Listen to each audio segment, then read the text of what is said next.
fool am I?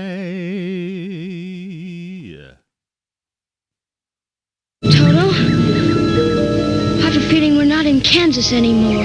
Tony Caravan. You've been subjected to a highly sophisticated form of propaganda. It's just what you need, and not what you don't. Good morning. Okay. Oh, no. Take deck alert. Take deck alert.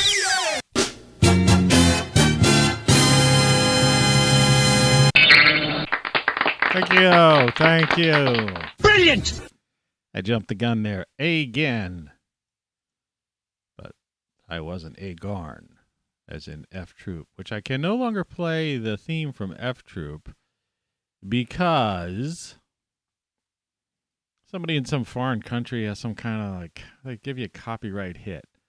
It's like if I was playing the theme of like Gilligan's Island and stupid stuff like that. Just that, you see that traffic? I have camera 2 facing the outside window. See those cars going by? Yeah, outside the studio window. Temperature out there, by the way, if anybody's interested. I don't do the weather anymore. This is 2022. It's the 3rd of January, 2022. It's 27 degrees outside of my studio. I'm located somewhere in the mid-Atlantic states in an undisclosed location. And apparently today it's going to be 28 degrees for the high, 21 for the low. But tomorrow it's going to go up to 43. You know, I don't know. And then 45. So the weather's screwy. I made it through the weekend, though. I only had 3 to 4 buckets filled with water using my battery-powered pump to empty all of those various attic things. I don't know if I have these things in. No, that's what I was expecting, but that's not what happened exactly, you know. We made it, you know. Well, I made it. I don't know. It's strange. You're listening to Tony Caravan Live. So, the title card on this show is one of confusion maybe for some. And that is how I broke free. Let me see if I can get this up here right where it just doesn't do anything weird. How I broke free of the tyranny. The morning show with Tony C. And the subtitle underneath that thing, whatever you want to call it, title card, thumbnail, is Surviving and Thriving Under Totalitarian Rule, 3 January 22. Hopefully I said 22. I can't see. My limited ability. A slight headache. I don't know. The cat's acting weird. I was going to convert this show into black and white. But I don't know. Anyway, so people tuning in, they can see that that's the title card. This is the right show. You clicked on the right button and all that stuff.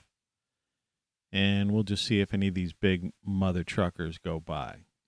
The colorization on this is a little bit odd. That's because I was messing with the filters the last time, the color correction filters the last time I was here. So I was like, I was lowering the saturation. This is black and white. Here's a truck. See those trucks going up? This is a neighborhood. You should see some of them. Some of them are real mother truckers. But anyway, let's try to add a little like normal color to the face. Jeez. Right? Just a little bit. I don't want too much red, you know, but I don't know. I think because I've taken it back a bit, the opacity, that could also be a factor. Let's see. That might be too red, right? I do this kind of stuff. You know, this is, you know. You're listening to Tony Caravan Live. Happens on this show. Nobody watches it anyway, so don't feel bad.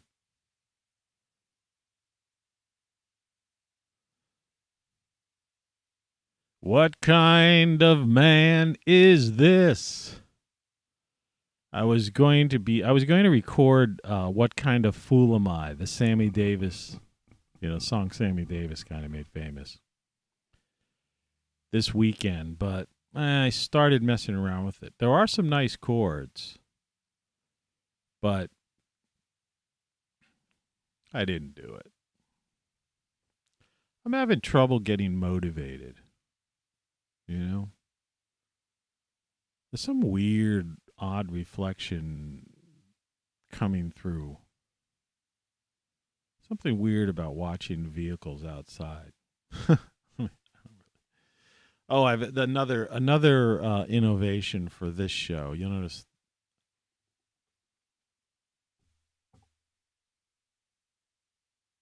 That's 3D Man. 3D Man next to Masked Man. Except at this juncture, he's not. None of them are giving enough light. That's why I was trying to up the gamma and stuff here. Let me just try to do that. What kind of man is this? Right? See, this makes things look really weird. Also, see, the face looks a little bit okay like this. When you do this, the face looks ridiculous. My God. What kind of fool am I? Let's see what you can see in the background when I do this.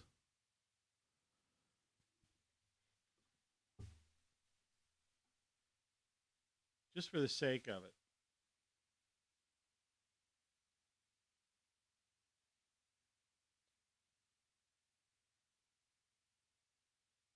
Well, that's ridiculous.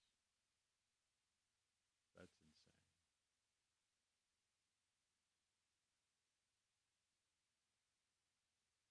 This is normal brightness. This is kind of,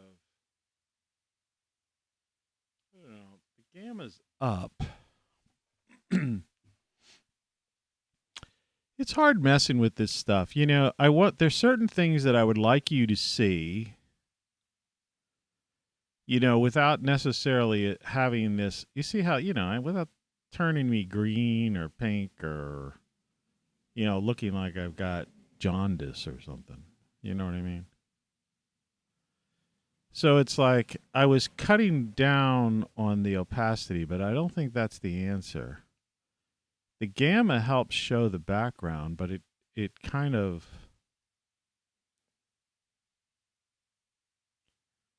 I don't know. So what? It'll just look like, it's a pity I can't add like a certain effect on here. Somebody came in and out and I missed them. What kind of fool I am.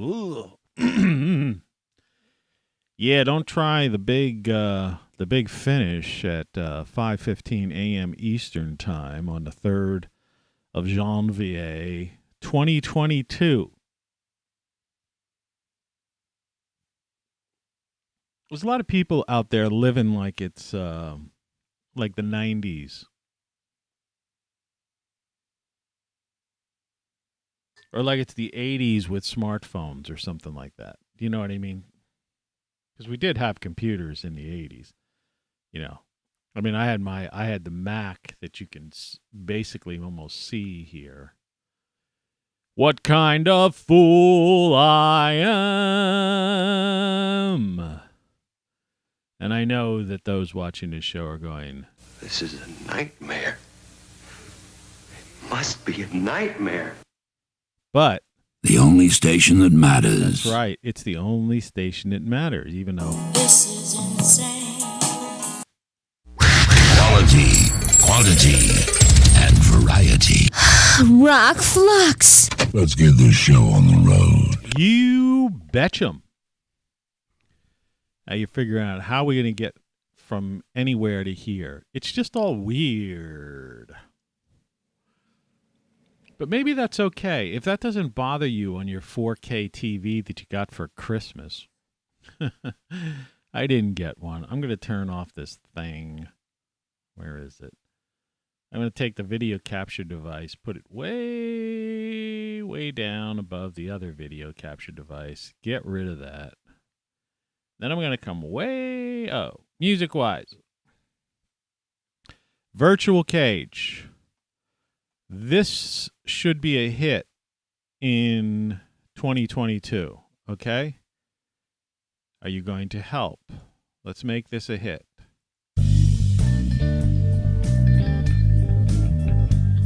Yeah. You know, it's got to be a hit. I dropped my overpriced smartphone, and it shattered. It's the tale of me dropping my overpriced smartphone and what ensued. It's beat poetry, but done only the way it's 21st century beat poetry, like the thing says in the background. It's hard to read. I don't know why the colorization is so bizarre. I mean, that helps a little bit with the background. This guy, Mr. 3D Man, isn't really helping anything out. You can't see him. And I really can't move over to here because then I'd still be hiding him. And then anything I'd put on the right, wouldn't come up. I kept the bear here for now. And on the bear, it says, you don't know what you don't know. So I really don't care that the lighting's kind of weird, right? And over the top. You could see my VR headset on top of the old analog AM tube radio. There's something about that. The technologies that are like almost 100 years apart. Well, it literally are like 100 years apart. Resting on one another. It's kind of cool. And the old phone. I don't know. Let's just do it. All right, here's what I was thinking about earlier today. And I'm not, I don't want to be political. Not that I really care about anything anymore. And I want to stick to be true to this title card, and the whole idea is how I broke free of the tyranny, right? And the idea is surviving and thriving in a totalitarian state. How do I do it? All right? I'm looking for a whole brand new audience, all right? People that don't care about the news, the cult of personality, and all that crap we talked about last year. I'm just not going to hound on that. Because people have allowed, this country, this Western civilization, all the great things that we've accomplished, in our time, right? Our time at the top, civilizations rise and fall. So it was our time and we blew it, all right? Now, if you watched the last show of last year, basically as the world ends, so it's all over, but, we have time, like I said, many a time. What are you going to do? Roll up in a ball, and, be afraid? Every time one of those big trucks comes in, I have to remember I got to click this thing to show you just a 25 mile an hour in a neighborhood. Sometimes these things come up like 60 miles an hour. It's crazy. What kind of fool I am. I'm thinking of recording a cover of that song and like really producing it well, and releasing it as a single. But before I release that as a single, what we have to do is get this song to the top 10. Virtual Cage. All right. On the bear, it says, you don't know what you don't know. That's what's on his shirt. And unfortunately, that item is discontinued, I believe, unless they bring him back. I don't know. All right, here's what I'm not going to talk about, but let's get it out of the way. All right. There was this thing in the United States called the First Amendment. All right. And apparently, what is this extra thing? Oh, hypocrisy for profit. I mean, we spent a lot of time talking about that as well. All right. And we're going to be talking about the sun this year, that's for sure, without. What we probably won't be doing is too much of this stuff. I really don't care about that. Earth view. There's a truck. Now, would you consider something like these? See them barreling ass up? And that car behind it, like, this is a neighborhood, okay? If you think of a neighborhood, houses on both sides, like 25-mile-an-hour speed zone. They're not going 25 miles an hour. And, you know, in another hour or two or whatever it is, whenever the kids go out, I don't know what the vacation is for kids now, for school. But, you know, they'll be standing out there. There's a bus stop somewhere across the street.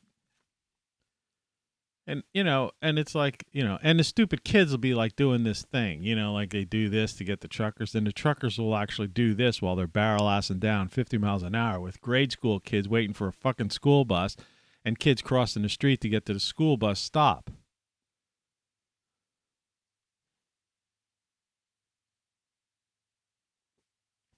It's a world gone out of completely mad, completely out of control, and it's virtually impossible to make any sense of it. So this show is going to be about how to survive and thrive in this environment. Okay? That's what it's going to be about. And it's going to be beyond virtual cage. We're going to make that a hit. And then how I broke free of the tyranny. All right. But first, before I talk about how I broke free of the tyranny and we waste our time looking at that stupid thing, we'll just wait till somebody else barrel asses up. I wish the camera was better, but it's just as well because you could see the headlights, you know, and it kind of shows the speed even better. It's a crappy USB camera I bought for camera 2. So I had a good breakfast today, and I slept pretty good. I'm still kind of tired. You know, a little groggy. But I'm waking up slowly.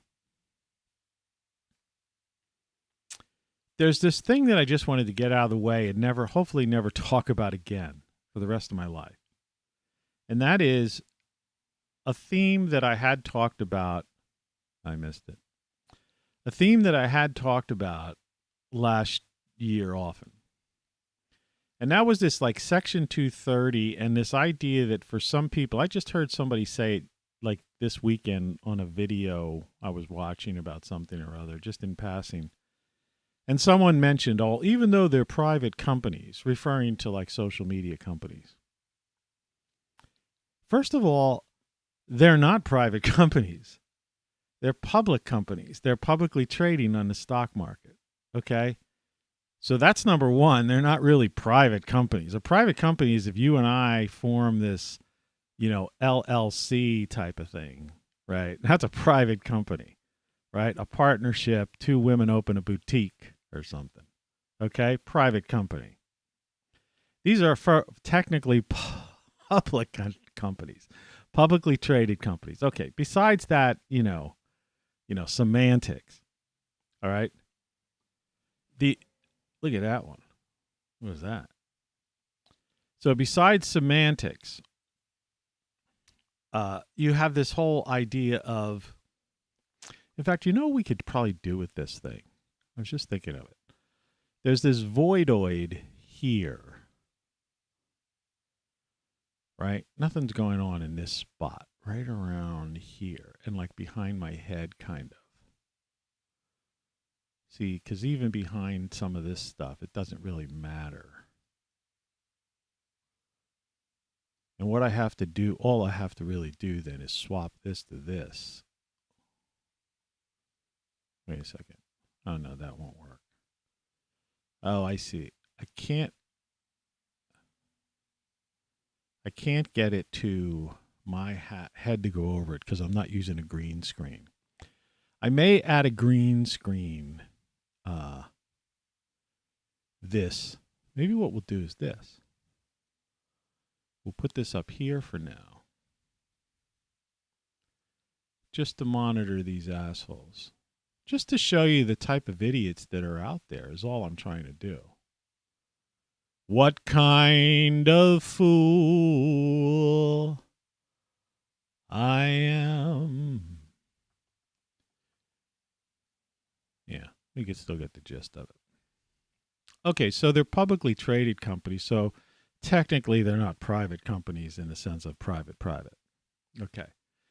Now, however, the First Amendment, and I've put it up a million times, I don't think I have it handy, and I'm not going to go grab it. If you don't know the First Amendment, figure it out. I mean, the First Amendment. My buddy Tattoo sent me this thing, the vaccine passport, which is basically, I guess the Mark K show guy put it out. But it's kind of, I showed it to people before. Yeah. And what the the original vaccine passport that this dude put out, and he even has a place in here where you could attach your photo and stuff.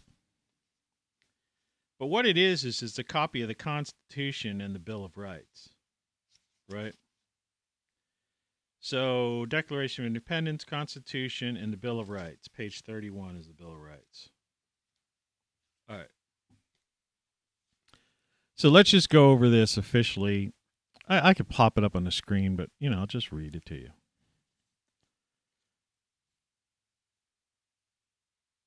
First Amendment, wherever it is. Don't want to get it wrong. I don't have it memorized, sorry. Congress shall make no law. Okay? Are the first 1, 2, 3, 4, 5. The first 5 words in the Bill of Rights, the Constitution of the former United States, is Congress shall make no law. All right? Now, here's what it shall make no law doing. There's a series of things that Congress shall make no law. The First Amendment states this, and this is the First Amendment. And the reason it was first is because this was the one that they wanted to really, right, drive home to people. Okay? So the first 5 words of the Bill of Rights, they couldn't get the Constitution passed without this Bill of Rights being added to it. That's the whole reason there's a Bill of Rights, right? These are amendments, all right? They put out the original Constitution, which is a good document, but they said, many of potential signers said, I'm not signing that thing unless you strengthen it specifically and point out specific things so that there's no question of interpretation, so that the Supreme Court can't even interpret it. You see? That's the whole idea of these. Like, in other words, spell it out in black and white, then a judge nothing's open for interpretation. It's like I often talk on these shows. I say some people like to say fair and balanced, or there are 2 sides to every story. No, there aren't. Some things just happen. There were some tornadoes on the weekend, and it destroyed property. That's called the news. Now that's genuine news. And so there isn't 2 sides to that story. The news story is simple. Or tornado touched ground at such and such a point and destroyed such and such a building. All right? Tragically. All right? There's not 2 sides to that story. Do you understand? Right? And there's this thing, this is what I'm saying. We have to learning to survive and thrive, right, in a totalitarian state, right? Likewise, this whole idea of how I broke free of the tyranny, which we'll get into. So they wanted to put this in black and white, so no congressperson, no Supreme Court justice president could make it, say, well, it didn't really mean that. No, this is not up for question. It says Congress shall make no law. Now, here's what Congress shall make no law doing. There's a series of things There's 4 things here that First Amendment says Congress can make no law. Congress shall make no law respecting an establishment of religion. So you can't have a national religion, or prohibiting the free exercise thereof. Well, we know that was violated last year when they wouldn't let people exercise their religion. Remember the Orthodox Jews in New York City weren't allowed to have their funerals, right? Their services, and Christians and Baptists and all kinds of other people weren't allowed to go to church services, right? Okay, so they broke. This isn't up for question. It says Congress shall make no law, and one of those things was prohibiting the free exercise thereof, meaning religion. But here's the big one. Congress shall make no law abridging the freedom of speech. Okay, so everyone talks about Section 230, right? Which is some like FCC, bureaucratic, Congress, I guess, rubber stamp this. I don't know what the deal is, It doesn't matter, but you hear it. You know what I'm talking about, right? What are all these giant trucks doing on my neighborhood? Look at them. You see that? Look at them barrel-assing up there. Look at it. You hear them shaking the window. I don't know if you hear that. A lot of these are coal trucks, too, because it's winter and it's cold and it's 20 degrees outside. It's this thing I talk about in the Northeast. What are they going to, not the Northeast, but the whole northern tier of the U.S. You saw the snow in Truckee, out there in Northern California, and Nevada area and all that stuff, right? They're under feet of snow. It's cold there. What do you think they're using? Anyway. Abridging the freedom of speech. Congress shall make no law, meaning nobody. I mean, basically, all right, Congress makes the laws in the United States, right? Congress writes the laws, right? And then they're signed by the president, right? Okay. So that's the law of the land. That's what this thing is saying, okay? It also goes on to say Congress shall make no law, the right of people to peaceably to assemble and to petition the government for a redress of grievances. Okay? That means me basically saying I've got a grievance with the government and I have a right to peaceably do that, which means I can tweet something. Okay? Just like freedom of speech is something on Twitter, Facebook, YouTube, whatever.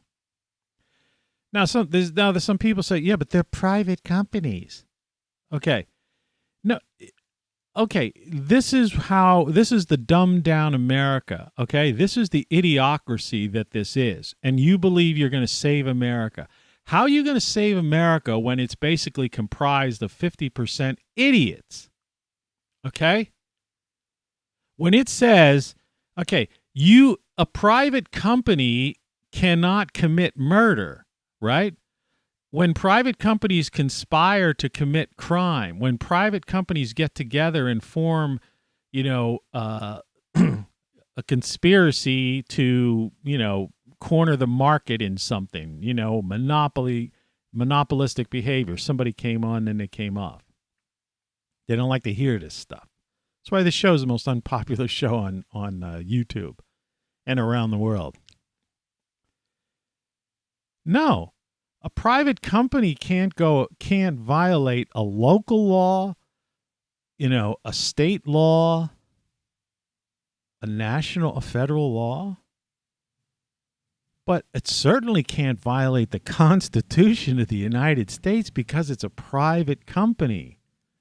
And Congress can't even violate the Constitution of the United States because the founders came out in the Constitution with the First Amendment to the Constitution stating Congress shall make no law abridging freedom of speech, the right of people to peaceably assemble, and to petition the government for a redress of government.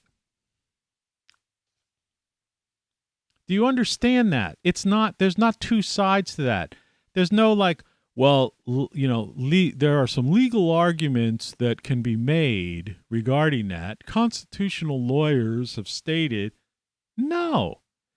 It's written there in black and white, okay? The founders made that clear. It's not up for grabs. Do you understand that? So when you're living in this kind of environment, trucks are going both ways. Look at them. There's a street, a neighborhood. Anyway, so I wanted to get that out of the way because, how dumb can people be? How absolutely dumbed down can people be? I mean, I understand I'm sure in schools they don't teach the Constitution and the Bill of Rights anymore. The teachers don't care about that. They just care about getting a raise, right?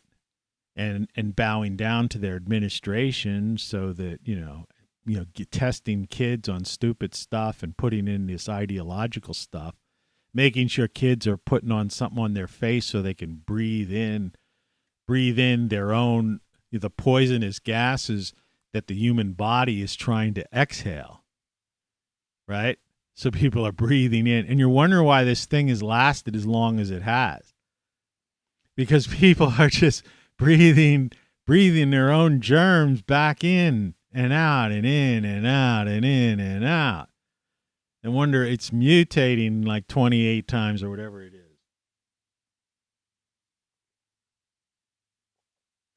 But back to this thing. Congress shall make no law. How? You can't get any clearer and more precise and like I say, unquestionable. It's not up for debate. It's not up for legal arguments by constitutional lawyers. The facts are the facts. It says Congress shall make no law abridging freedom of speech. That means there cannot be, and if Congress can't make no law, which is the number one law body, certainly no bureaucratic organization, sub-organization, West Wing, or branch of, not even a branch, it was some cabinet level organization, sub-organization, or some of these organizations that plop up. Like the CDC is technically not a government part of the government. It's partially funded by the government, and it's also funded by people like Bill Gates and stuff, private industry and pharmaceutical companies. It's like the revolving door at the FDA. And what right did they have with these things that they're trying to get people to put in them, all right? They gave them immunity from prosecution. But, and virologists and people who've come out and said, hey, wait a second, there's some problems here and there caused by such and such and such and such, they're getting deplatformed, this Section 230 nonsense. A private company cannot go against the Constitution of the United States, the First Amendment of the Constitution. Plain and simple. It's not up for debate. So why is this going on for the past couple of years? It's an open and closed case. It's nothing that the Supreme Court would even have to consider. You see what I mean? When you spell something out, it's like the 10 Commandments. If you want to get, thou shalt not kill. Though they've tried to say, well, technically it means thou shalt not murder. Okay. All right. Murder, kill, you still end up with a dead body. All right. Okay. So I'll grant you that one. Okay. Thou shalt not commit adultery. Okay. That's pretty clear. You can't go screw your neighbor's wife. All right. When it says Congress shall make no law abridging the freedom of speech, that's pretty damn clear. And if Congress is the body that makes laws in the United States, certainly no sub organization, FCC, whatever, alphabet agency or some spokesperson for some whatever can come in and say, well, yeah, it's a private company and Section 230 gives them the right, or their terms of service. Terms of service. The Constitution giveth and the terms of service taketh away, right? Yeah, right. That's a big joke. All right, now do you understand? We're talking about stupidity. Idiocracy.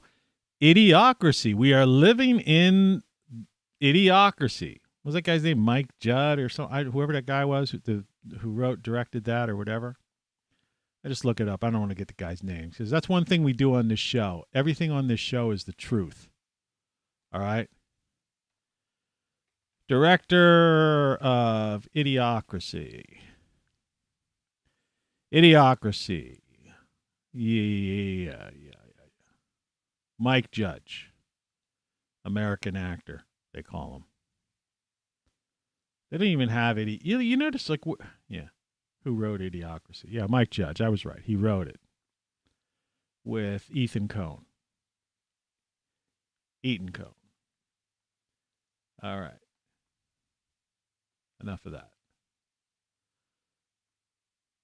So, Trey from Philly. How's it going there, brother? Hope you had a good, happy New Year and all that jazz. I didn't have a drop.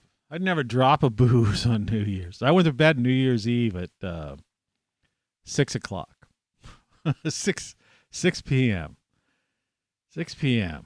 Because I was raining and I had a nightmare in my attic. But luckily, with the help of a battery pump that I bought for $19.95 on, I don't know, somewhere on the internet, and bunch of rubberized tape and stuff like that, I limited the problem to only having to empty about 4 or 5 buckets that I threw out the window of water that I scooped out of my collection things.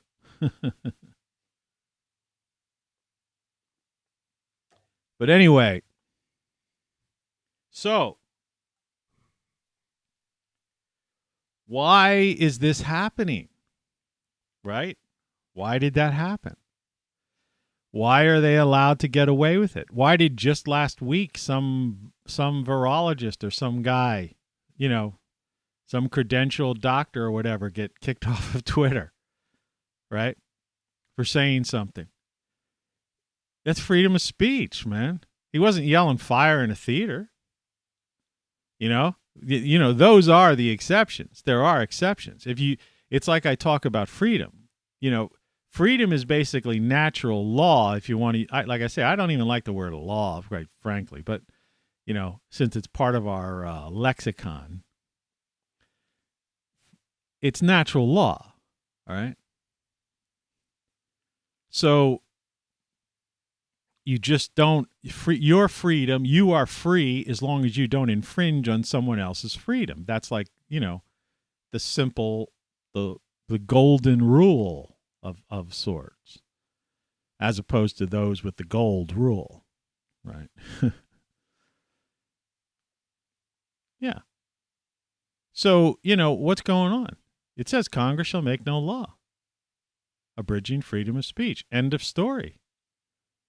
All right. If the official lawmakers of the land can't make a law, certainly some terms of service can't. And these companies are certainly not private companies. They're public companies. They're publicly traded on the stock market. You can buy stock in that company. All right? Be an owner of that company. It's a public company. All right? I mean, now that could be up for debate on like Bloomberg or something like that. That's fine with me.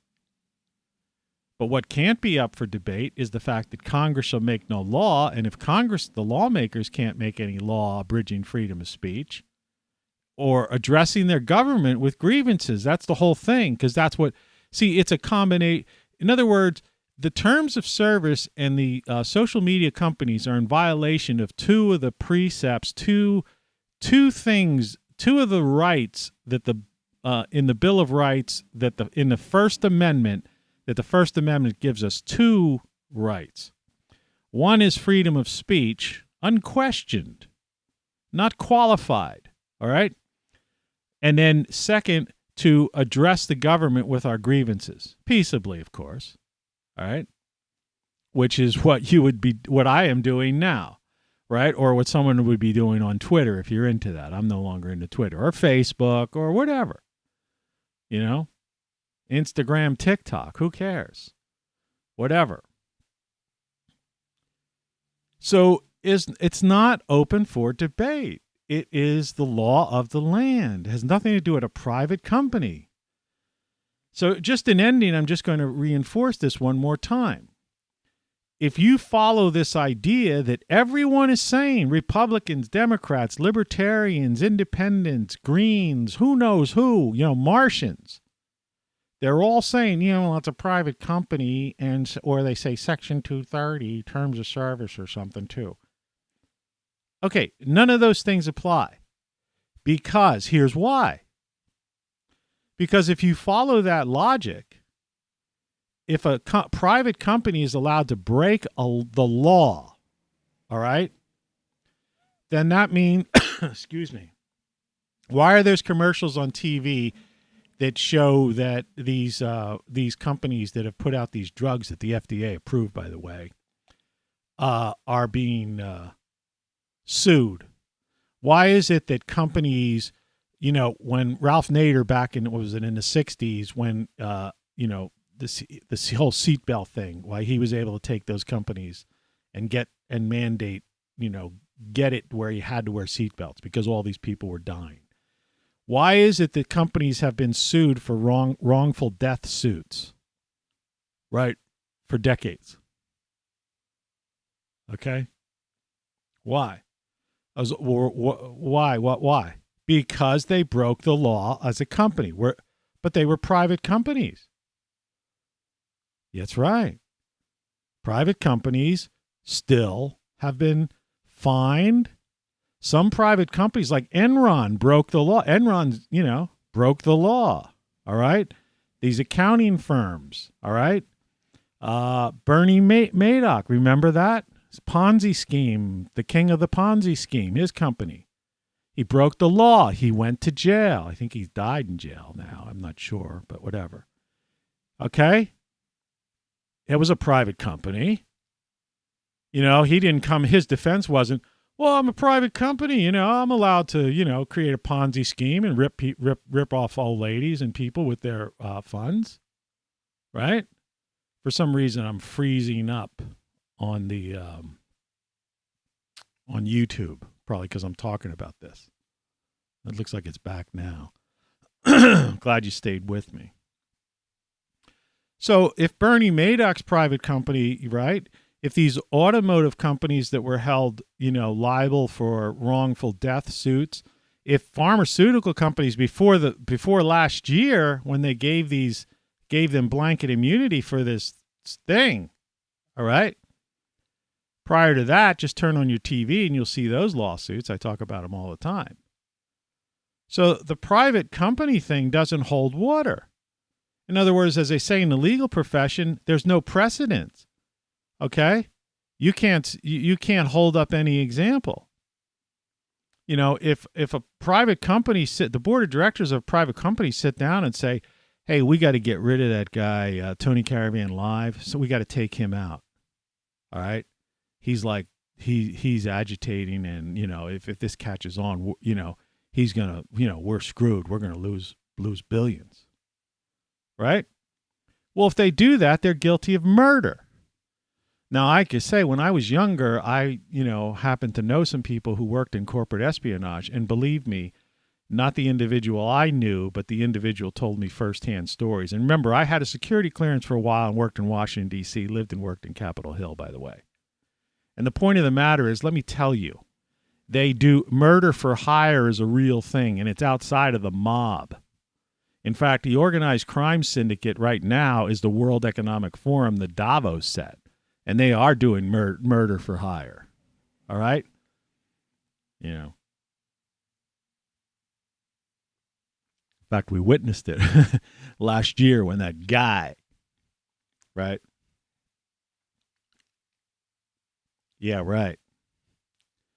So, fact of the matter is, private companies don't protect you from violating the law. So that's that. Terms of service don't supersede the Constitution of the United States. Like, I mean, what is going on and who's buying into this and why are the American people? They're like, duh. Because they never read the First Amendment. They never read the Constitution. They don't know. It's spelled in black and white. Congress shall make no law. That means freedom of speech is freedom of speech. End of story. There's no two sides to that story. Like I said, there's a murder committed. All right? There's a tornado. All right? There's a hurricane somewhere, or there's a lightning strike. There's not two sides to it. What happened was lightning struck that tree and it broke it. Here's a picture somebody took with their smartphone of it happening. Right? The sun rose down in the Carolinas and Trey took a picture of it. All right? There's not two sides to it. Somebody says, well, the sun didn't really rise. Sunrise, whether you saw it or not. All right? There's not two sides to every story. There's no two sides. There's no other interpretation by the Supreme Court or some constitutional lawyers. There's nothing even to bring to a court or a judge. All right? Congress shall make no law. Too early in the morning to be like screaming. So, yeah. That's that. So I'm done. That was last year's. That was in a recap. That's a recap of last year's 365 videos I did. I did a video every day. The Guinness Book of Records, in broadcasting. Okay? 2-hour show every day, right? Practically. Okay, so where are we now? Okay, what's going on now? Well, how I broke free of tyranny. That's what we're going to talk about for the rest of this show. The title of the show underneath that card was Surviving and Thriving Under Totalitarian Rule. So, here's the thing. They are not going to change. Okay? You know what I'm saying? They are not going to change. In other words, it doesn't matter if something is a law anymore. Okay? Under totalitarian rule, under the Stasi State, okay? All right? When you have New York City police acting like stormtroopers, right? The FBI is the SS. Okay? That's what they are now. See, I said this before in another show. You don't have a few bad cops in the FBI or the New York City or the Detroit, Chicago, Philly police force. There's not like a few bad apples like they like to say. No, what you have is a few good cops. You see? It's like the institutions in Washington, all the alphabet agencies and stuff. They're rotten to the core. And what you have down there, if you say, well, my sister-in-law works for the NSA or the CIA. She's a real nice person. She's good. I know an FBI. Hey, a guy I went to school with works for the FBI. Yeah, in fact, I knew some girl who worked for the FBI. I forget who it was, but years ago, And she used to hang out with us and stuff, and stuff. She was nice, and I know she was good. She was a good cop, as they call it. Yeah, there's some good people at the FBI. There's some good people in, NYPD, okay? But the institutions themselves are rotten to the core. So it's not a few bad apples, right? It's a few good cops. It's a few good agents. It's a few good officers. That's the way you have to look at it. So moving forward, we're dealing with the Stasi State, okay? And if you don't know what that is, you need to learn that. They don't teach that in school to kids. right? People don't understand the whole concept of what was going on, like the real Cold War and East Berlin, West Berlin, and that kind of stuff. No, people don't even understand that stuff, right? What went on in the Soviet bloc nations and stuff like that. But that's neither here nor there. The fact of the matter is, right here is that we're experiencing totalitarian rule, all right? Authoritarian, it's authoritarianism. I mean, I don't know what else you want to call it. You can't call it socialism, communism. You can't really call it that because it's kind of a combination. There's still capitalism, socialism, communism, even libertarianism. All those things kind of exist in little pockets and are part and parcel to this whole corporatocracy setup that we're in now. So like those that are saying, oh yeah, the U.S. has gone socialist, the U.S. has going communist, or other people saying, what are you talking about? It's still free. We still have capitalism. We don't. What we have is an authoritarian or totalitarian state, right? And their enforcers are stormtroopers. All right? This is the way it is. So how do you survive and thrive in that? Okay?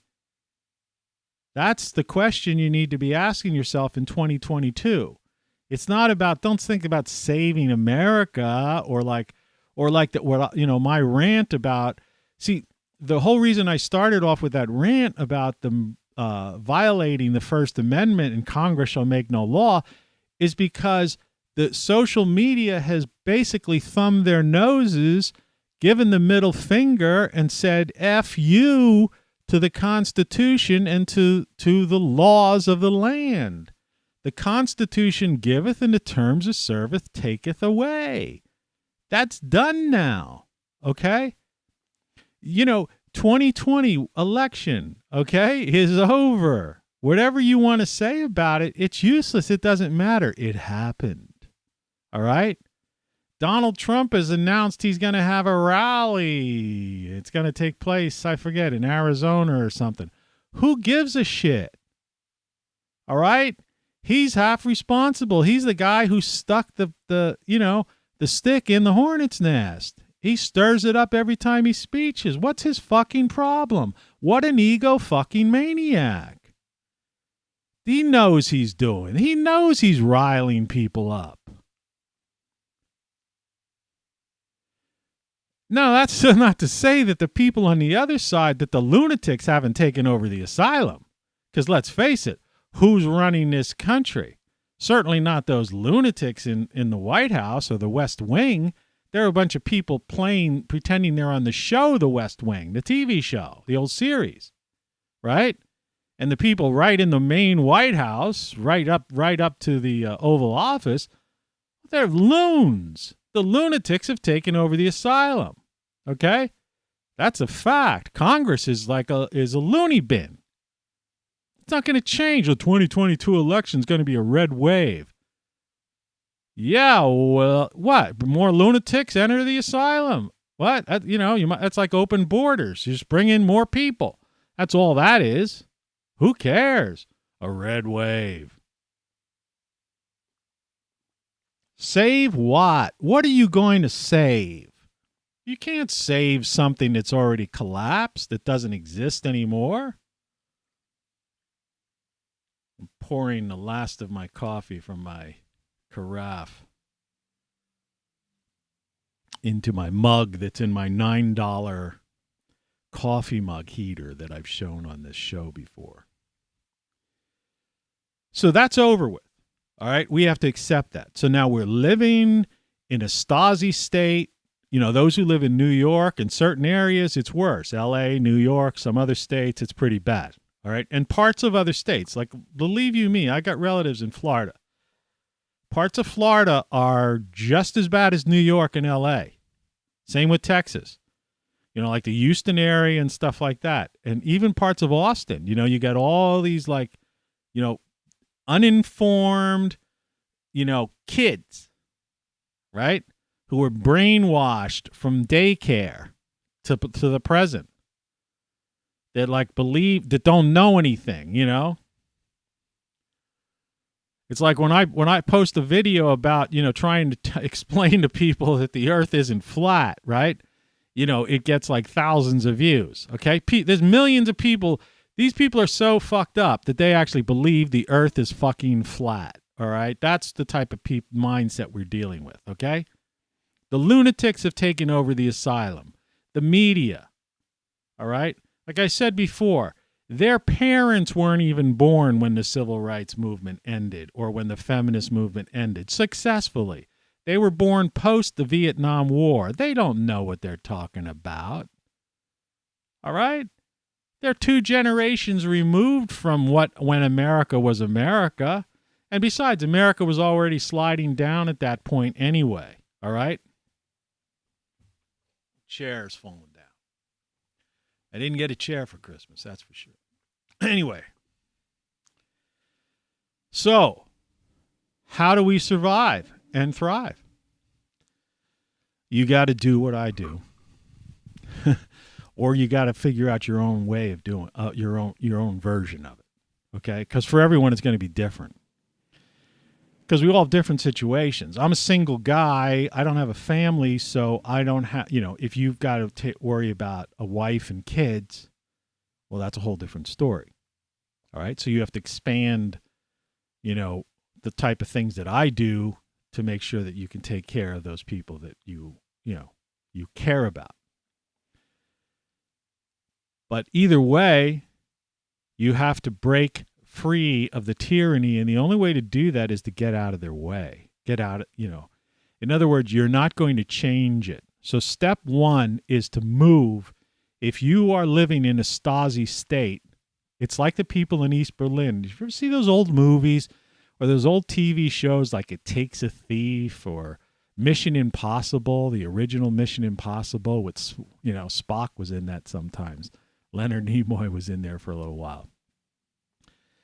But a lot of these episodes, The Man from U.N.C.L.E., which was a that wasn't a comedy. That was serious. It was Maxwell Smart was a comic version of like The Man from U.N.C.L.E. But that was a Mel Brooks show, by the way, originally. But anyway, those old shows and old movies, the Cold War, you know, that whole things. And there were always these people trying to make it through the checkpoints between East Berlin and West Berlin, okay? Or climb over the walls or something like that, right? Why did they want to get out, right? Why did they want to get away from that? All right? Because the same reason you want to get out of it, okay? And they're making it hard already to get out of New York. And there's been some weird stuff put up in California. I've actually heard talk. Now, this is it's not going to happen. But people have actually proposed, and this is crazy. I think it was coming out of California, but it may have been New York. I don't know. And I don't care, really. It's just the absurdity of the whole concept that this was pushed up and reported that I actually saw it, you know, broadcast, okay? Webcast. That they were trying to say, if you leave, you are liable for taxes from New York, or, you know, if you go to Florida from New York, or you go to, you know, Texas from LA or something, California can still tax. I mean, somebody actually like push that up as if that was, you know, a possibility, but it's not going to be. Don't worry about it. But what I'm saying is that the reason people wanted to get out of East Berlin is because they wanted to break free of the tyranny. They wanted to get out of there. All right? They had a surveillance state back then. It was just different, but it was the same thing. All right? Technology, you know, technology adds to the ability of the, you know, of the state to spy on its people. But the dossiers that, you know, these countries, like everything from, you know, Hitler, Stalin, right? To Mao, right? All these dictatorships, brutal dictatorships, places that are responsible for killing hundreds of millions of people. That's another thing these young kids don't understand. How many people were killed, murdered, died under these dictators, right? Hundreds of millions, literally hundreds of millions. People think, they hear, 6 million Jews died under Hitler.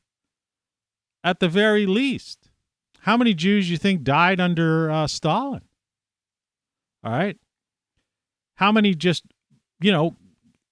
Christians, Muslims, they got Muslims in concentration camps in China right now. These Uyghur Muslims, they're basically selling their organs. They're in gulags over there today. Right now, they have concentration camps in China. Right? But under Mao, 100 million people were killed. Stalin, 100 million people were killed. Hitler, killed more than 6 million people. We're talking hundreds of millions of people were killed under the same type of regimes that we see taking over the world right now. The Davos set World Economic Forum and the current administration in the United States. And we have a foolish group of people, right, that think they're going to save America. They're going to come in and they don't understand that there is no United States government. Look, the corporatocracy, i.e. big tech, big data, big ag, big pharma, military contractors, and big media, they comprise the corporatocracy. The corporatocracy's in charge, and they're in league with the alphabet agencies, CIA, NSA, FBI, DIA, and like I say, all the other ones can't even speak out in public or you get shot. All right? They kill people. All right? Some of these agencies, that's what they do for a living. They kill people. All right? So, what do you think you're going to save? Changing of the guard? You're going to put another old man in the White House? Right? Or an old woman? Like Hillary's? They're like starting to make her up again and put out youthful pictures, like her pictures of her, like, where she's made up, shot from a certain angle.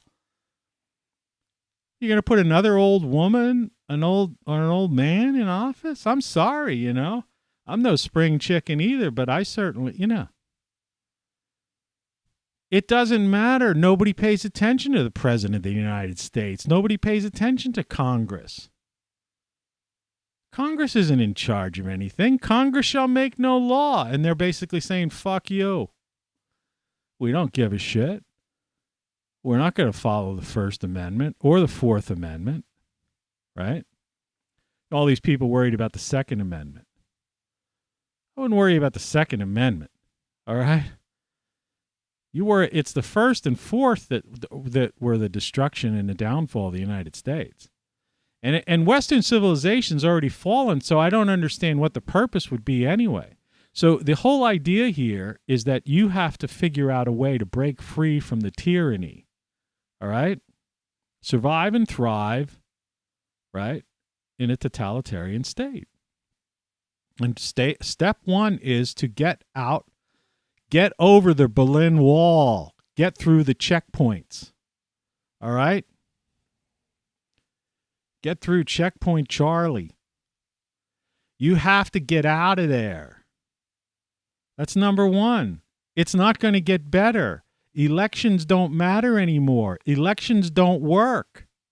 Okay? I'm not going to get into that because you can't even talk about that. But I don't see how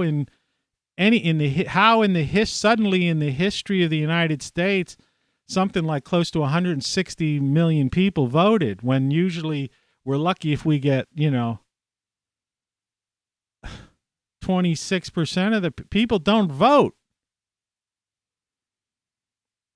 Anyway, it doesn't matter. Everything's fixed and you can't change it. So you have to worry about yourself, survive and thrive. And step one is to get out. If you're in the Stasi state, one of the, we have the 50 states and territories. If one of the state where you live is a Stasi state, get the fuck out and plan to get the fuck out. It's just going to take you a little time to figure it the fuck out, but just get the fuck out of there. All right? Number 2, reduce your dependency upon the overall state, the federal state, okay? The authoritarian, right, rulers. So first, get out of there. Get the hell out of the Stasi state. But secondly, you got to basically reduce your dependency upon that state as much as possible. Right? And there's a million different ways of dealing with that. And that could be a gradual thing. None of this stuff's going to happen overnight. It's like we see what they're doing. It takes time. It's like the old phrase they used to say, like turning a battleship. They're doing all these things. Everything's in motion and everything's happening. And every couple of weeks or month, we see that they're taking more rights away and they're, sneaking in little things and all that kind of shit. All right. But it's a gradual thing. But 2022 is the year that they're going to basically pretty much, blammo. And by when it gets close to the election time, it's going to be Psychoville. Because there's no way the group in power is going to want to give up power. Okay? So they're going to pull out every frickin' stop. And so it's like in 2020, there was like people who in disbelief. I looked at it and I go, this is like, I like, to me, I don't understand how like people just like, it was like, you got to be fucking kidding me. You got to be fucking kidding me. Right?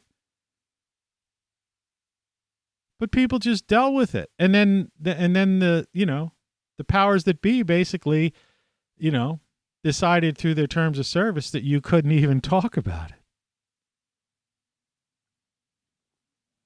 They got away with it. And so what do you think they're going to do in 2022? They're just going to do it right in front of your face. They don't care.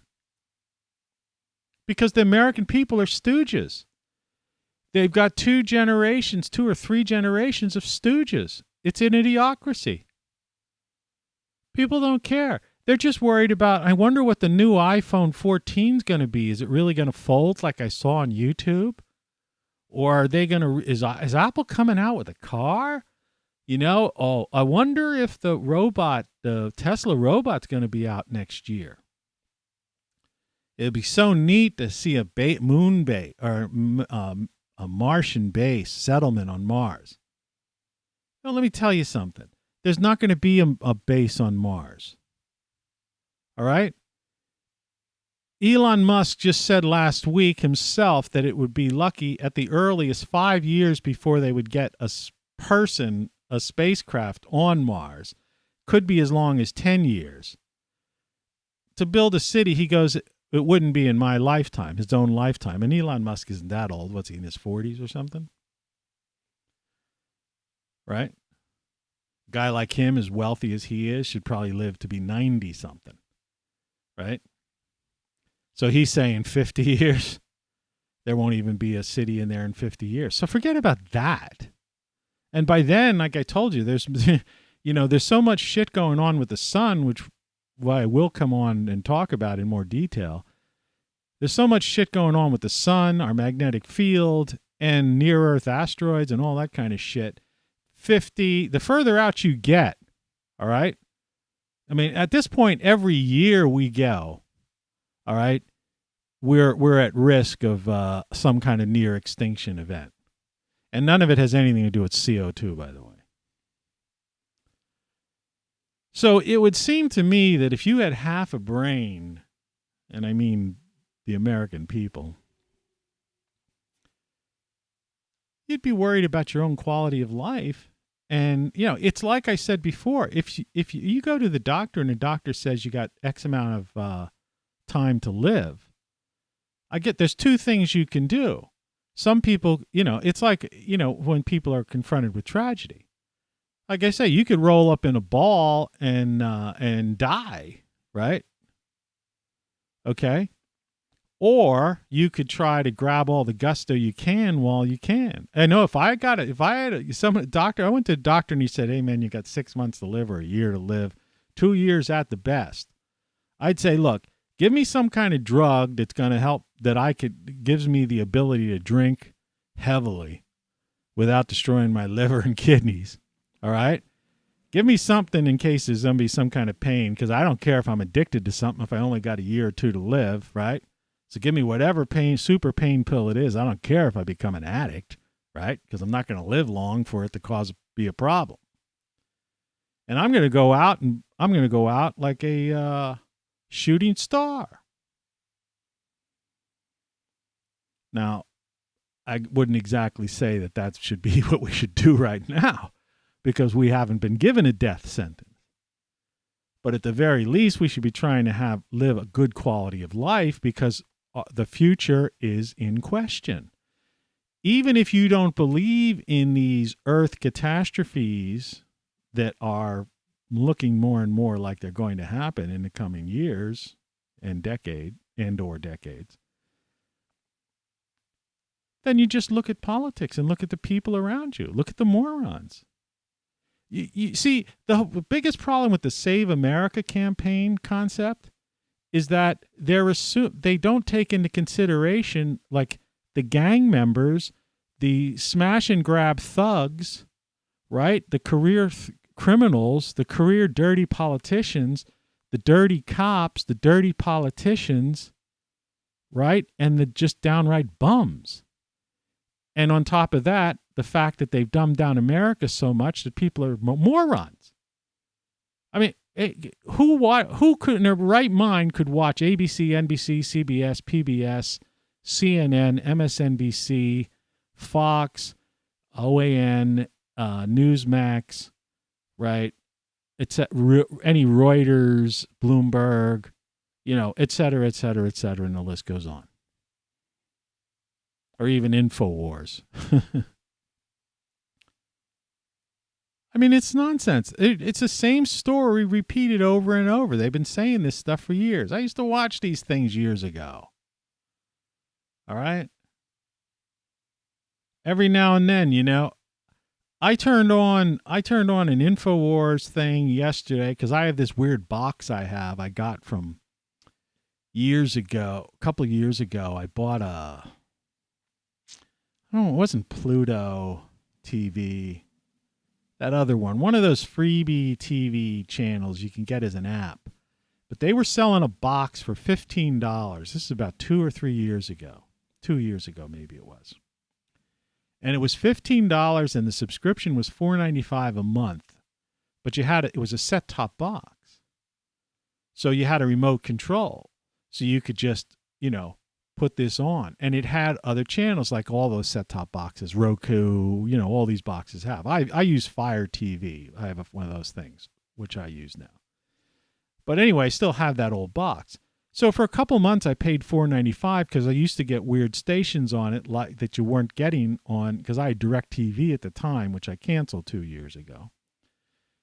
And I wasn't getting like OAN. I was curious about that because they were really digging into the Ukraine story and stuff. And I was interested in that. I wanted to see the coverage of that. And that chick, that Chanel Dion or whatever her name is, one hot babe investigative reporter on OAN. So I was interested in that.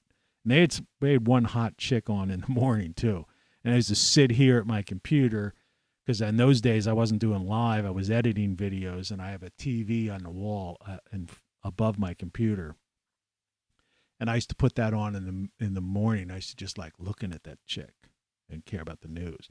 But they also had InfoWars and stuff like that on there, which wasn't on anything. It certainly wasn't, they had already been banned and kicked off. Well, anyway, after a few months, I stopped. I just got out of the whole TV thing altogether. So I stopped paying the $4.95, but for some reason the box still works. It's weird. You know, power's gone out. I moved it from downstairs to upstairs. I don't know. I still get it. So the other day I put on InfoWars just for the hell of it. Same stories, same old stuff. It was like, it's like I try to say, it's the names change, the places change, but it's the same old thing. And that's why I don't understand about news junkies. It's the same story. Right? Sometimes the names change and the places change, but it's the same old bullshit. It's as if it's as if it was 2 years had passed by, but really it was only 2 days or something. It's, that's how weird it is. So people are still into this. I can't imagine somebody who's watching Fox or somebody who's watching CNN.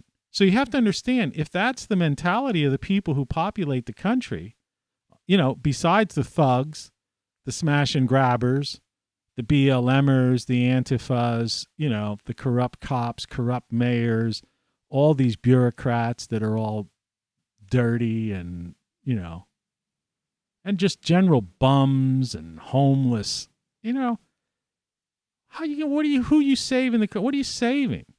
So the point of the matter is, get out of politics. Don't support politicians. Support yourself. And just go and find a place to live. There are places. Look, I found a place. All right? Now, I have the camera on the screen up there that's showing it's not the greatest. Every morning there's like these big trucks come down my street. That's what that thing is, if you're noticing that at all. But it doesn't matter. It's not that bad. I have no reason to go out there. Do you know what I mean? You see? So I don't care that these 18-wheelers are just like, they're not barrel-assing right now. They might, for some reason. But they will pick up again. But so what? Right? My mortgage, taxes, and insurance are $200 a month.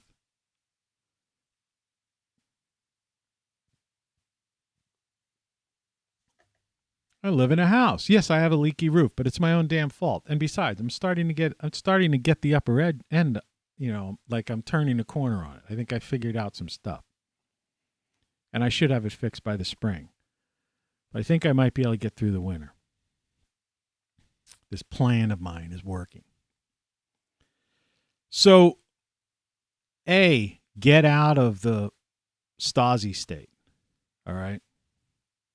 B, become less reliant on the overall federal government, period. Okay? Get, whatever your form of employment or income is, like I say, reduce that so you're less reliant. I've got it to the point where I don't have to file taxes anymore. But I live at the poverty level intentionally. If you make if you make less than if you make about $1,000 a month, you can live on $1,000 a month. You don't have to file taxes. It's $12,400. I've held up that sheet from the IRS before because I asked them. I didn't want I heard about it. I read about it, but I wanted to go. So I asked the question.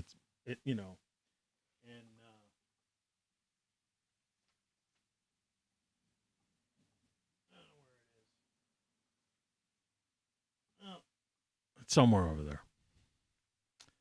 And they said, no, you don't have to file taxes. This was last year. If you make less than $12,400. Now, a lot of people can't do that, but you have to understand, if my mortgage, taxes, and insurance are $200 a month, think of things scaled down. Say you were making $120,000 a year. Okay?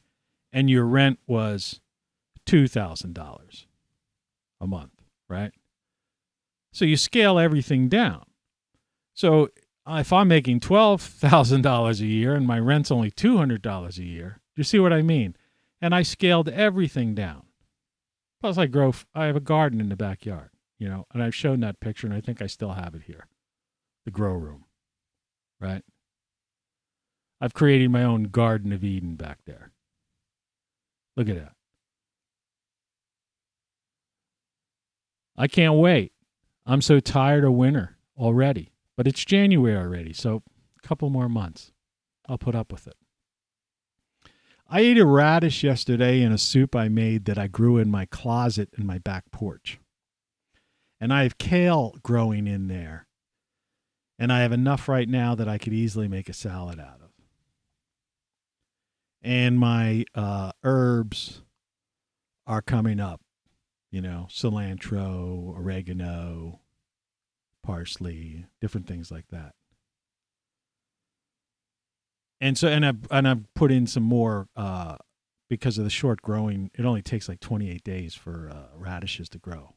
I've already like given a couple radishes away, and I've eaten some. I put in some more about a week or so ago, and they're already like, you know, so I'll have more radishes in a couple weeks. But the idea is I'm going to start, you know, sometime later in end of the month or early February, I'll start my seed starts for the summer, for the spring, summer. And then I'll move them to that outdoor. If you look closely, the thing that has like a solar panel on top of it, it's like to the left of that garage. That's just like my workshop garage back there. You know, to the left of the white door and the lounge chair where I get my vitamin D. That's my little mini greenhouse, but I could put stuff in there because I have a little heat pad in there too. But when the sun comes out, it's like that. Even in the, you know, even if it's like, it won't get to freezing in that room. And in the daytime, it could be like 50 degrees outside, and in there, it could get up to 80. So I can move stuff in there starting in March. I could do seed starts in there in March and April, even if it's like, you know, like it's been last year. We had snow in May. You know, wasn't much, but I mean, we had a late frost past couple of years. So anyway, that's what I do. You don't have to do that. But I advise most people, even if you just have a balcony or a window in your house that's south facing, that gets a lot of sunlight, that, you know, you could put a little extension board or a shelf next to that, and that you should try planting some basic herbs and things, you know, things that you can supplement, some fresh food. I say, I'm not a prepper, okay? Don't get me wrong. I think those people are, you know, that's a waste of time. If there's a near extinction event type of thing that happens, a Carrington event, the grid goes down or something like that, those people, they're no better off than anybody else, okay? You know, if the fit hits the shan, you know, we're all screwed. But that doesn't say that, you know, supply chain shortages, that this tyranny, that this, you know, that these people, that runaway inflation, crazy financial stuff that's going on that people aren't paying attention to. China's in the middle of like a serious housing problem. And what I mean by that is that China was encouraging people to buy property, and they built these like ghost cities. Like a lot of people were wondering, what were these ghost cities about, right? Or these, you know, and the idea is that they were into this real estate as their investment. And a lot of these buildings don't even have facilities in them. In other words, they literally look like skyscrapers. They look like, I mean, apartment complexes and whatever. But many of them have no elevators or like plumbing. They never even bothered doing that. And people bought these units as investments because China was like touted as the place to invest, was the you know, the economy.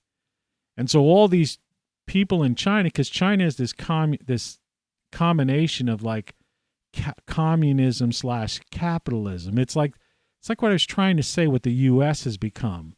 It's like a socialistic, capitalist, communist, libertarian, fascist, you know, semi-dictatorship, authoritarian Stasi state. You know, it's not one thing. Well, you know, the same that's how China is. China knew that the only way it could compete in the world arena was that it had to take elements of, of free market capitalism in a sense, though there isn't free market capitalism anywhere. It's crony capitalism. In particular, under the communist state, it's communist capitalism. But it's still capitalism. So they still allowed people to own things, own property. Because when Marx was asked, if you had to take communism, describe communism down to it in its most simplistic, basic form, what is communism? And he basically said communal, no ownership of property, right? That the state, that was the basic thing of communism. That's why communal. In other words, that the state owned all the property. So it's really weird. So when you have communistic capitalism, it's kind of it's bizarre, actually, right? Because it goes against what communism really is. Communism means you don't own anything. You don't own. It's like what the World Economic Forum is saying. You will own nothing and you will be happy, right? That's more closer to communism than even what's going on in China right now, believe it or not. Well, anyway, 30 years ago, Japan adopted a similar thing where their real estate market had gotten crazy, right? And their stock market had shot way up. And then it crashed. And Japan has 30 years later still hasn't recovered from that. Remember, Japan was like the king of everything. Everything was made in Japan, right? Japan was the leader in technology, behind me. Let me get rid of this thing, wherever the hell it is. The old transistor radio, made in Japan, transistors, okay? Chinese or the Japanese. So anyway, so that's that. They still haven't recovered. So now the Chinese went down the same path. And so now their price of real estate is so high that it's no longer an investment. So people are losing money on real estate. So the Chinese economy is in really bad shape. They are not going to despite what you may see on financial shows and people talking, America is gone down, all right? But China is not going to take over America. You see, it just does. It's because it's the whole ball of wax, all right? This whole big blue marble that's not really a big blue marble anymore because it's surrounded by space junk when you look at it from space. And it is round. Well, it's an oblate spheroid. But she's a round. She's not a flat. Okay? Anyway, so understanding that, okay, that, from a socioeconomic geopolitics, okay? So you look at the world, see the big picture. And understanding that there are certain elements of society and bureaucracies, what people still call governments, but I call corporatocracies, that are run by an organized crime syndicate, that still will operate. In other words, there's too many people. There's almost 8 billion people on the planet. So until an asteroid hits or the sun has a solar outburst that takes out everything, until a tsunami covers New York City, okay, and the entire continent of the United States and Europe and Africa, everywhere else, or till the sun has a Carrington event, which takes down the grid, or worse than that, the 12,000-year cycle that basically takes out everything, right? Until that happens, if that happens, okay? Things are going to continue because it's 8 billion people. In the United States, it's 330 plus million people. So there's so many people that it's not like East and West Berlin, or even Nazi Germany, okay, in a sense that it's a big country, it's spread out, There's tens of thousands of villages, towns, boroughs, townships, and then you have your big cities, okay? And there's all these places in between. And I know that why? Because when I was younger, I drove all over this country in a car by myself. And I didn't just drive the highways like 80 or 40 or the 10 or, 81 and 90. No, I went off the beaten paths. And I stopped, and I told these stories before. I'd stop at little roadside mom-pop type motels and go into honky-tonks and little bars in Kansas and Oklahoma or, whatever. It's a big place. There's a lot of space out there. Even where I am, I'm next to an old industrial town. I'm on the outskirts of town. All right? But it's like, you see the trucks going. They're using it as a truck route because I'm so far in the outskirts of town. That's why you're seeing it. It's like 6:30 in the morning. What are all these trucks doing here, right? So I'm right at the outskirts of town. And it's cheap, but it doesn't bother me. I don't care. What do I care? I have, like I said, you have to understand, this is my backyard. Who cares what's going on out front, right? I got a Garden of Eden in the back. A water catchment system. I've got all this food growing, a little mini greenhouse, a workshop, a grill. The heck? I don't care. You can find places like this everywhere. And you don't have to live in the boondocks. And like I said, depending on your individual, needs, financial needs, quality of life needs, you scale yourself to that point. Remember, you don't have to work a job in a city anymore. You could do things remotely.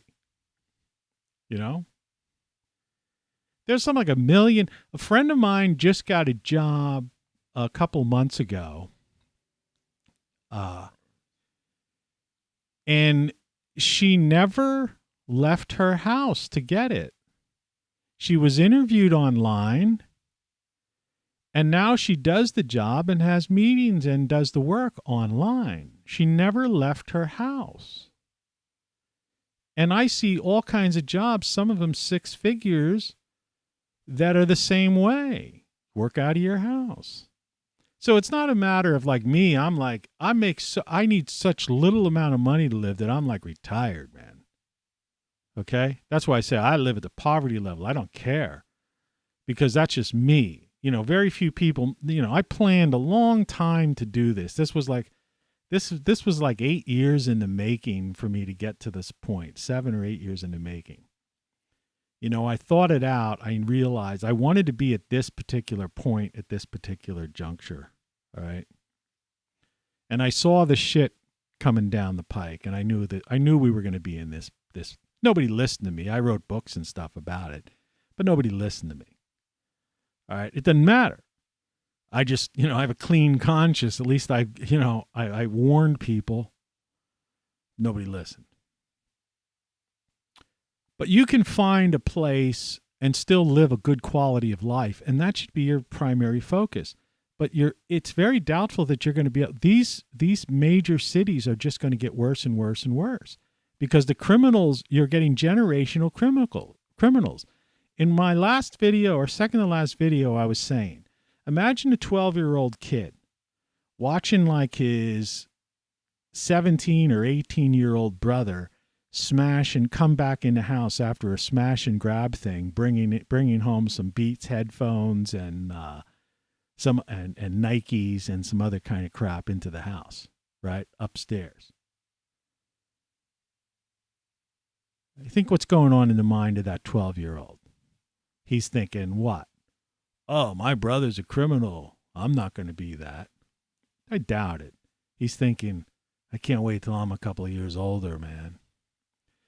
Hey, it's going to be a free-for-all. As each passing year, it's going to get more. Now, here's the thing. You say, well, not if we win in 2022 or 2024, we'll take back America. Right? You'll take back nothing. Because here's what would happen. So say the righteous, right, decided to take over America, save America. All right. So all they're going to do is create their own Stasi state, totalitarian state, and their own dictates and mandates, and their own SS, right? Right? And stormtroopers to keep these other people, the thugs, the gangs, the smash and grabbers, right? Allegedly in line, which is just going to make the streets even more and more crazy, right? Because then and so you're never going to want to be around any area because it's going to be constant battles back and forth. That's when you're going to, that's when you're really, when it's really going to be. That's why I'm trying to tell you, Trump is stirring the pot. He's literally putting a stick in a hornet's nest. And so are all the people the people like that, and the people who would be the alternative to him. Okay? Forget it, man. Just forget about it. It's already a corporatocracy. There is no government. Look, the corporatocracy already is saying, screw the Constitution, screw the rule of law. All right? So what makes you think that if there's a difference, a changing of the guard, that it's going to be different? It's going to be one dictator replaces another dictator. One group of, stormtroopers replace a different group of stormtroopers. And the other question is, under the last administration, which was supposedly a drain the swamp administration, how come they didn't drain the swamp? Because the bureaucracy and the stormtroopers and the SS already were controlling this country. And company, that's not a slip of the tongue. Yeah, this company, this corporatocracy. That's who people say, well, who's running the country? Biden clearly can't be. He doesn't even know his own name. And that hyena of a vice president, she can't be doing anything. And everybody else on his staff are just a bunch of put into position because of their, social gender, whatever, right? No. Who's running the country is the simple answer to that, the corporatocracy. And who's running the corporatocracy is like the Great Britain, the U.S., and, other EU countries, and et cetera. An organized crime syndicate called the World Economic Forum. That's basically the Davos set that openly meets in public and tells you what their plans are. Like, you know what I mean? So this is like a done deal. So I broke free of the tyranny by getting out, limiting my exposure to them, and living free. And like I say on my screen, freedom is fun then. Then you could be free. And so what? I used to go to the grocery store a lot. There's a grocery store I could walk to, right? I got rid of my car a long time ago. Why pay car insurance and, and commute and stuff like that and have to worry about parking this thing and all that stuff? I only used it a couple of times a month to get provisions. All right. And now, where I live, Uber, I've got horror stories about Uber, but you can get things delivered now with places like Instacart, and they're fairly decent depending on who the delivery person is. But I mean, you can get anything delivered. Look, you have to accept the system the way they're trying to build it out. They want Amazon, Walmart, right? And all of these, big box stores to become big delivery stores. Okay? Home delivery stores. That's part of what the corporatocracy wants. They want people to stay in their boxes, their cages. They're gilded cages, some of them. Okay? I mean, mine's not necessarily gilded. But that's what they want. So you have to play the game by their rules. I've said that before too. It's like you sit down to play some game, some board game, right? And if you never saw it before and your friends say, come on, sit down, we're going to play this tonight. And what's the first thing you say? Well, what's the rules? Like, well, how's it work? What's the deal? And they tell you the rules, or they hand you the box or the little sheet of paper that comes in the box and shows you the rules.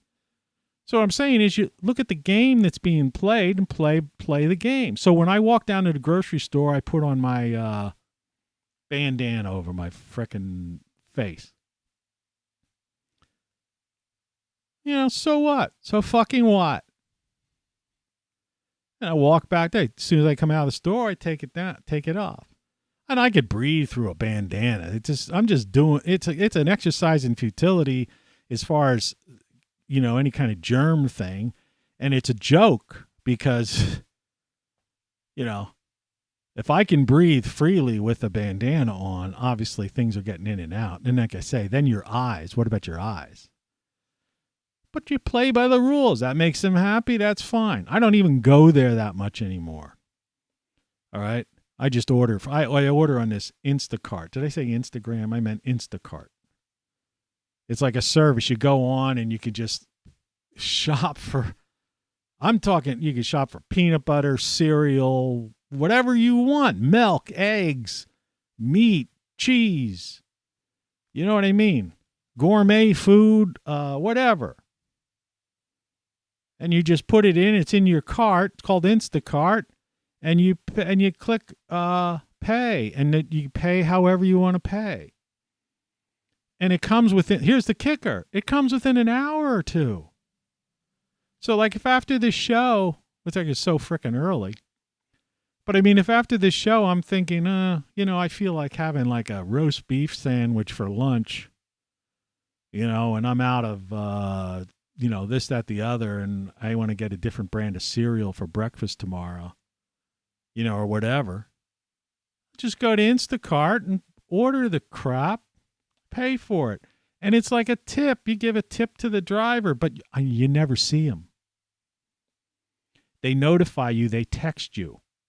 They'll text you if like the item isn't there, and they'll text you if is it okay to substitute, you know, such and such oats with Quaker oats or something weird like that. And you could approve or disapprove. If you disapprove, then they just don't, you know, the item's deducted, not, you know, added to taken off your list. And then they'll say your shopper is done. It's on its way, should arrive by such and such, by 10:30 or something. And I put leave at front door, you know, and I have a porch, right? Because my house isn't right on the sidewalk. You have to come up a couple steps, and I have a front porch, covered porch. So I just look out for it. Your order will be arriving within 10 minutes or something like that. You know, I keep an eye out. I got a camera. You see I have one of the cameras here. I got 2 cameras. See that cars? You see the cars going by. And that's basically, if it was daylight, I'd be able to see my front door. Anybody coming on my porch. And so I go out and grab the food. Take it in the kitchen, take it out of the bag, you know. Wash my hands after touching it, because who knows what the driver was doing, right? I wash my hands. I don't need somebody on TV to say, wash your hands.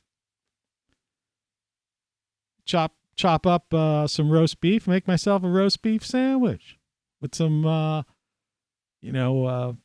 horseradish. Maybe a couple pieces of kale out of my porch that I grew myself, right? And some Swiss cheese that has zinc in it, by the way. You know, zinc's a good thing for you. Swiss cheese, one of the few sources of zinc in a cheese. So you might want to consider that. And then because there's fat in that meal, I'll have my vitamin D3 pill with that, because vitamin D3 is absorbed better with fat, in case you didn't know that. Learn these things. And I might put some turmeric and pepper on that sandwich, because it's almost tasteless. And especially if I'm putting on some mustard or some horseradish or something like that, that will like kind of incorporate with that. And that way I'm getting this anti-inflammatory, you know, turmeric. I might even chop up some fresh garlic and sneak some of that in the sandwich, right? And have that all in my little, you know, mix. But then but it's still going to be an overpowering, flavorful mouth full of roast beef and Swiss sandwich, if I so desired to have that. I could put some sauerkraut on it if I wanted to. This one place has German sauerkraut that is the shit. It just tastes like it's right out of a New York deli. I don't know how they do it. Comes in a can or a bottle, and not a jar. But it's like, it just tastes like it. It's just like the real stuff. I forget the brand.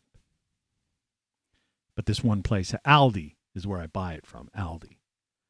There's some decent stores on there. They even have the Dollar Tree will deliver on this Instacart thing. The Dollar fucking Tree. Right? It's ridiculous. Everything's $1. Makes no sense. I've used it. I've done it.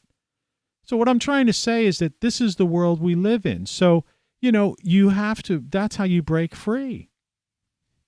Become less dependent and basically reduce your cost. Cut the cord. You don't need TV. Screw that, man. There's so many things. On this Fire TV thing, and like I say, I'm totally demonetized and stuff like that.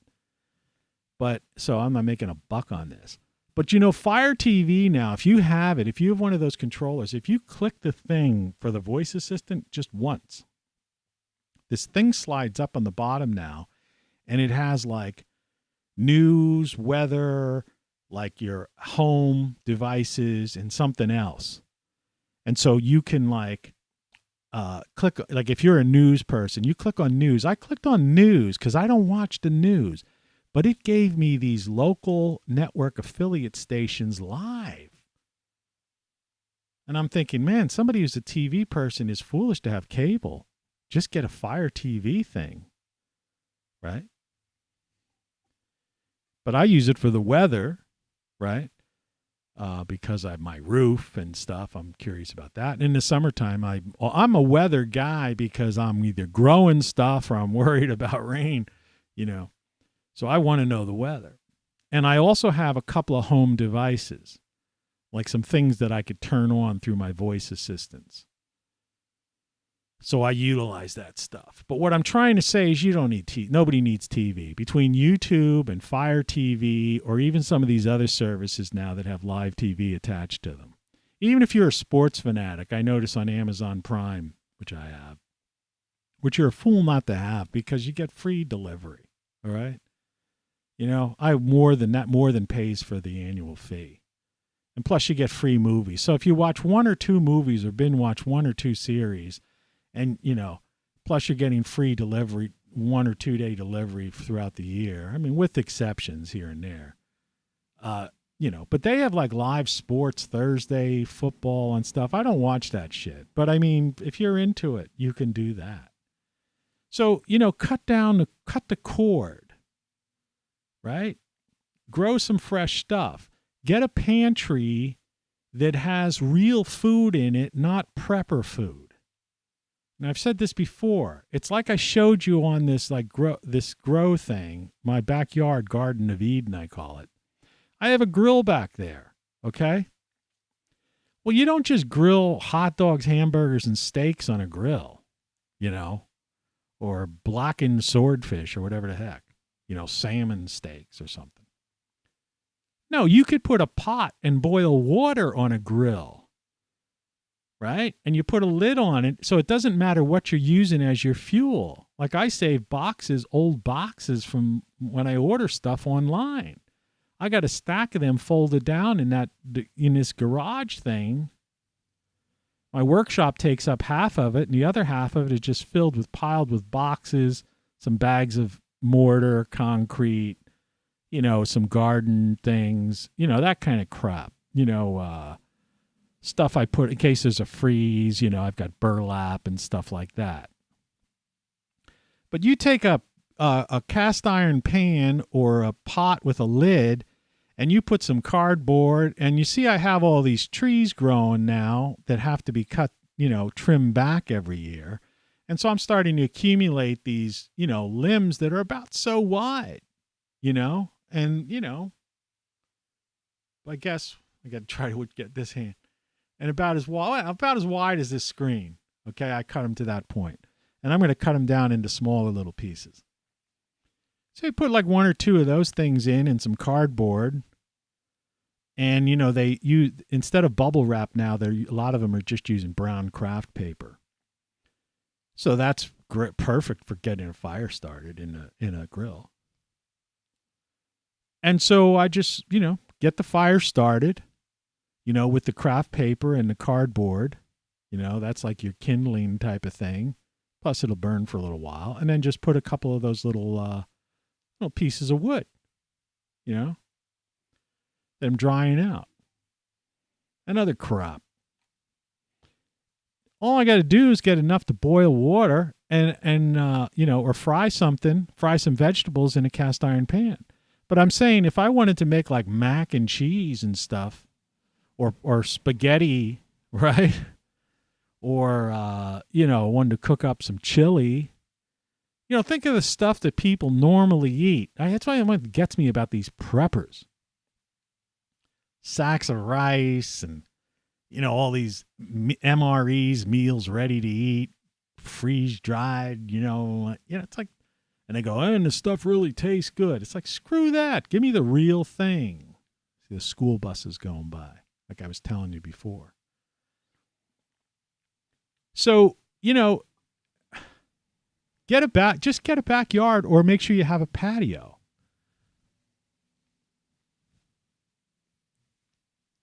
A lot of places will let you do it, you know, on a balcony. But my idea, my advice to you is to buy a house. Get a cheap house because you're free then. You see? You're not up to the whims of the rent constantly going up or them raising some kind of prices and doing this, that, the other. And you're being surrounded by other people and all that other crap. You know, just find a detached house. And depending on your needs, you know, my house was dirt cheap because it was just me. But if you need something bigger, okay, you know, my house cost less than under $20,000. I got a 15-year mortgage on it, and I'm halfway through it. But, you know, you could get a 30-year mortgage and buy a $50,000 or $60,000 house. If you're on the outskirts of town, that's all they cost. You know, it's called a fixer-upper. I mean, all it takes is paint, some spackle paint, and be able to use a hammer and nail, and maybe you got to replace a sheet of drywall here or there, or, you know, pull out an old 2x4 and replace it or something. You know, patch, you know, reinforce a porch or, you know, a step. My steps are concrete. I had to put, you know, mortar on them, you know, for the cracks. You know, big deal, big frickin' deal, you know. And I keep some of that stuff in your garage or in your basement or wherever, so you always have that on hand. You know, when you go to the stores, I always go I used to go to Walmart, and I always used to look and see what in their paint department, what paints they had, like, you know, because people would bring back the color because it didn't match right or something. They'd sell it for $8 or $10 a gallon. I used to do that, but I have a hardware store across the street that's getting out of it's a paint place, and they've been selling. I bought a bunch of cans of paint over there for like $10 a gallon. And she's got one of those mixer things. I've had to mix them up, and I used it last year, did some painting out back and did some painting on my front porch, and it's good paint. Still good paint. So I went back over and I bought a couple more cans of each. Just keep it in a nice place, temperature controlled. That paint will last for years. And so I could if I need to touch up every year, I touch up, you know, some paint here on the fences and different things. I'm fine. So what I'm trying to say is that it's not as hard as you think. All right? Whatever problem comes down the pike, if it's a big problem, if it's an extinction event, it's like that movie Don't Look Up, right? Everybody's talking about. You should watch it. It's pretty good, right? It's how people just half the people didn't pay attention, you know, didn't give a shit that the world was going to end, right, or whatever. And the politicians are all. It's an interesting look at society, but you could just watch it as a movie and still, laugh at it. Lawrence is in it, whatever her name is, but unfortunately she wears a lot of clothes in the movie, so you don't get to see her body. She's got a hot body. Said that before. And I'll say it again. But the idea is that if something like that happens, well, that's it. So what? So why worry about it? You don't roll yourself up in a ball. In the meantime, you want a good quality of life. This whole house of cards is falling down. Okay? And there's no saving it. There's nothing going to rise. No phoenix is going to rise from the ashes. So get your act together, and, move to a place where you feel where you can be secure. And that's why I say you should buy a house at the outskirts of town or in the country. Don't live out in the woods or some stupid thing like that unless you desire. You could just move to a cheaper part of town. I'm not talking about the ghetto, You just move to the outskirts of a town, all right? Something that's not a planned little community or development where all the houses are these aluminum-sided 2 or 3 car garages and stuff. That they want to charge you like $250,000, a unit, more or less. Even 150,000 is too much.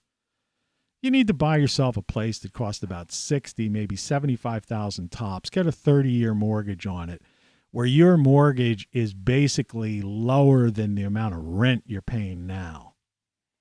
Where you could survive on a part-time job that you could do online. All right? Which means you could basically semi-retire at the moment you move into the place. Right? And as you get older, see, this is the beauty. As you get older, you spend the time while you're still healthy enough and whatever, fixing up this place and getting ready. And by the time you're ready to hit retirement, you're on Social Security, and then you basically do nothing. You have no worries at all. And you've built a place that's you're self-sufficient.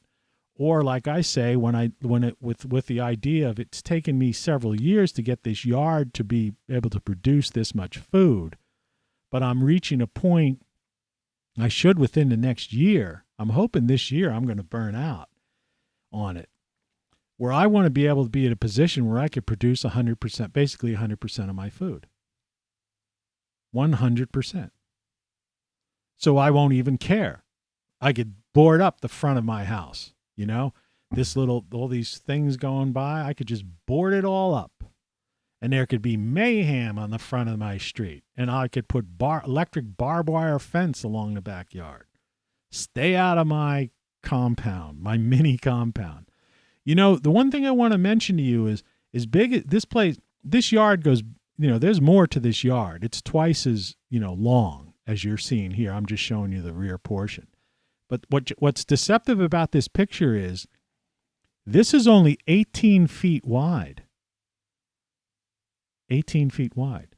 It doesn't look that way, does it? It looks way wider. Looks like it's twice that width. It's only 18 foot wide. And I get so much food out of that, it's unbelievable. And you can see the items and the scale of like the chair and different things like that. So 18, you don't need much. It's a big wide open space. And like I say, this is a 2-year-old picture. It's improved since then. And I've put security on the fence on the left and the fence in the rear back. I've raised that fence higher, and I've put these things that they make for they have spikes on them. They're to keep birds off of pigeons and stuff off of things, right? And I've put those on the top of my fence so people can't climb over. Plus I grow things that are called stinging nettles, all right, which is, by the way, a very healthy herb, one of the healthiest herbs made. I got to end this show. But if you rub your hand or body against those things, it's like you're stung by 10 bees. So I use natural deterrents from anybody getting an idea to climb over the fence. And if they did, they got these metal claw things coming up which is as bad as barbed wire. Right? Not to mention that I have, cameras and all that kind of security stuff there too, and motion detecting lights that work, around the clock. And I got a lot of them. They're solar powered too, so I don't have to carry it in a grid down situation. I'm fine. In a grid down situation, I have food and security. All right, in my area. And I have small solar panels, so I would be able to listen to music and do the things I need to do. So that's what you have to consider. That's how I broke free of the tyranny. And I'll continue these kinds of things and give you some ideas, other ideas, in time. But just remember, as far as the people are concerned, get out of this thing, because all you are to them is this. You're cattle. Get out of that place, all right? Good thing that I don't have dangerous brain powers, or right now you'd be in 1,000 little pieces. Yeah. So anyway, I will talk to you again. I don't know. Maybe tomorrow if I feel like it. I'm just not. It's not going to be the same as last year. I'm not going to do 365 frickin' shows. All right. So you're welcome to visit my website, rockflux.com. Check it out. I don't know what I'm going to do with that locals thing. It's still there. I have a Rumble site too, but